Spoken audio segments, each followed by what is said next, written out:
ايه السبب اللي خلاك تقلب على ام لؤي؟ بصوا يا جدعان، انا بحب ام رؤي جدا. عمري ما كنت بخيل معاها، كنت بصرف كل يوم من 13 درهم ل 62 درهم. في ايام جت عليا كنت بصرف 62 درهم. عمري ما فرق معايا الدراهم. البيزات اخر حاجه افكر فيها. عمري ما فكرت استخسر فيها حاجه. على طول تقول لي كذا بريوج اصرف ولا اضيع. عمري ما حرمتها من اي حاجه، عادي. جبت لها 3 وجبات كنتاكي و2 ماك، عادي برضو. تمام، انا ما بيفرقش معايا الفلوس. انا الفلوس عندي البيزات دي اخر حاجه افكر فيها.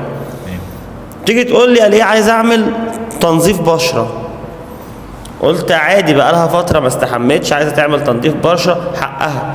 بقول لها بكام تنظيف البشره؟ تخيل تقول لي كام؟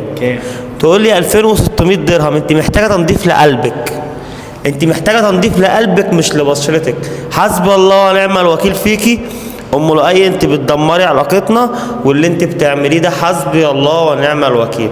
وقلت لك 100 مره تنظيف البشره مش محتاجه صابونه ب2 درهم، فرشه ولا اسمها ايه دي، ليفه، هتبقي زي الفل.